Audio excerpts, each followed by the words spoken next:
very good evening to you. My name is Abdulrazak Ali. We have a lot lined up for you, but first let's have a look at some of our top stories. Djibouti makes history as first Horn of Africa nation to launch satellite.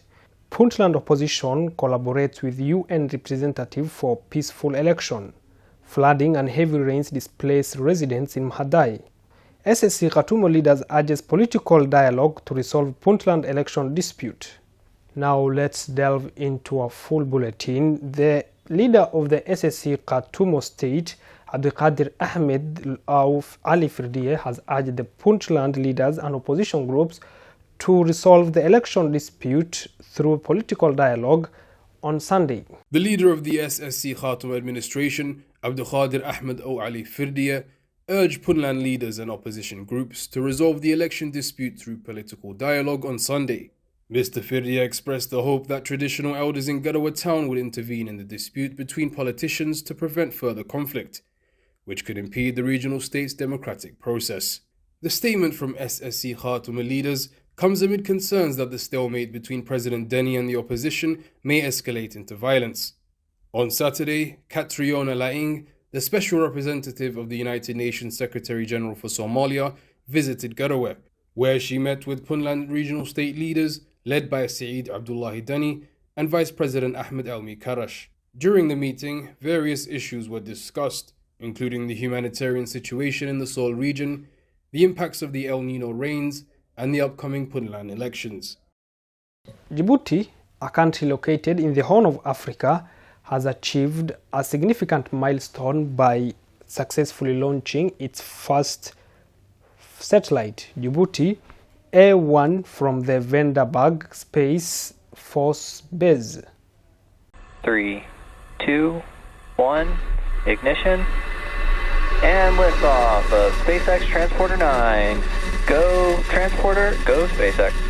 The Republic of Djibouti has launched its first satellite, Djibouti A1, from the Vandenberg Space Force Base on board the SpaceX Transporter 9 dedicated SSO rideshare mission.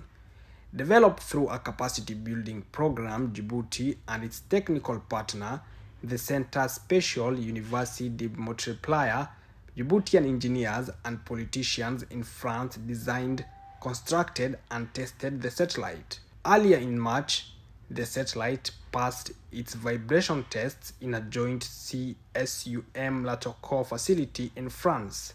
Furthermore, the results showed that the first levels and duration fully comply with the launch parameters. In a statement by the Djibouti Minister of Higher Education and Research, Mr. Nabil Mohamed Ahmed, he commended the move. According to the minister, the satellite project resulted in the training of 10 engineers and technicians, and this team worked with all companies involved in all aspects of satellite design, manufacturing and launch of the satellite, and improved the software. The satellite will help the country access countrywide real-time data from climatological and seismic stations, such as temperature, rainfall, river depth, and hydrometry across the country. With the new nanosatellite, policymakers can access relevant high-definition spectral information to enhance agriculture and better track environmental changes nationwide. Mahadai district in the Middle Shabelle region of Somalia is facing grave humanitarian crisis as the combination of floods from the Shabelle River and heavy rains have left in area in dire situation. Mahadai district in the Middle Shabelle region of Somalia is facing a grave humanitarian crisis as the combination of flooding from Hirshabelle River and heavy rains have left the area in a dire state.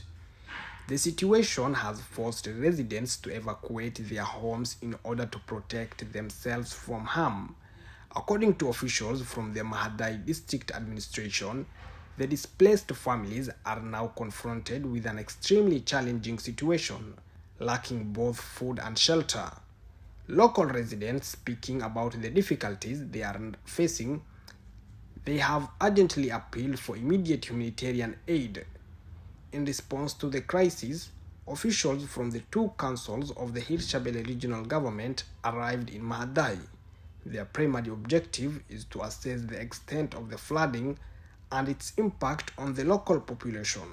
The officials have conducted inspections of the affected neighborhoods and engaged with the displaced families to gain insight into their current conditions. The devastating consequences of these natural disasters have created widespread displacement and left vulnerable communities grappling with lack of basic necessities.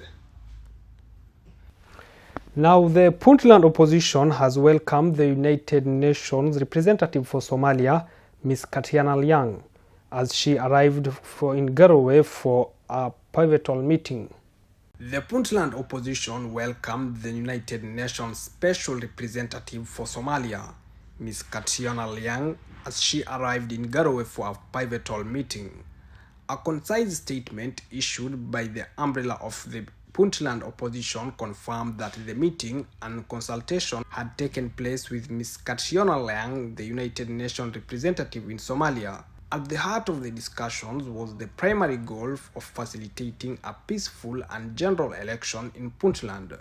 The opposition expressed their commitment to ensuring transparency and harmony throughout the electoral process, recognizing its utmost importance for the region's stability. During her visit to Garowe, UN Special Representative Katiana Liang also engaged in a meeting with President Said Abdullahi Deni. The discussions revolved around strategies and mechanisms to facilitate an agreed upon and a peaceful election in the region. Last week, at least one civilian, a young girl, was killed, and several others were injured during a clash between security army and militia forces in Garowe. Reports indicate that the militia also fired a mortar in the direction of the presidential palace, but it did not hit inside the presidential building and no casualties were reported. Last month, Puntland's opposition group accused President Said Abdullahi Deni of stoking new conflicts to extend his term in power. They claimed that the regional leaders had instructed army officials to support his candidacy for an extension. Now that's all we have prepared for you. My name is Abdulrazak Ali. I wish you a lovely evening.